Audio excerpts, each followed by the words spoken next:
నువ్వు exam fail అయ్యి ఉంటే నీకు హాల్ టికెట్ ఇవ్వను. ఎన్నని పిలవాల్సి వచ్చింది. సార్ మా అన్నయ్య మొన్నటిదాకా మీ తాతని ఇప్పుడు మీ వదిని చూసుకొని బాగానే రెచ్చిపోతున్నావుగా, దొరుకుతావురా అప్పుడు చెప్తా. ఏంటి వదినా, అసలే నేను టెన్షన్ లో ఉంటే. టెన్షన్ దేనికి? రేపు ఎగ్జామ్ ఉంది, పాస్ అయిపోతే హాల్ టికెట్ ఎవరంటే వదినా. ఓ సింతినా, నేను ఉండగా నీకెందుకు టెన్షన్? నేను ఒక ఐడియా చెప్తా. ఇది మళ్ళీ ఏదో చేస్తుంది.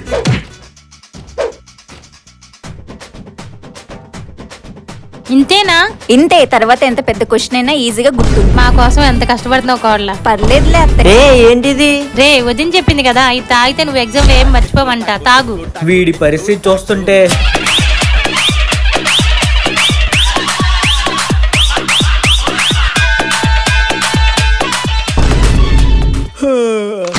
ఇంకా పడుకోలే. రేపు ఎగ్జామ్ ఫెయిల్ అయితే నువ్వు ముందు భయపడ్డం బాధపడ్డం పక్కన పెడితే బాగుపడ్డం మొదలైద్ది. చదివేది కాస్తైనా అర్థం చేసుకొని చదువు, రేపు ఎంతో కొంత రాసి పాస్ అవ్వగలవు. ముందు ఆ పిచ్చి నమ్మకాలు వదిలే.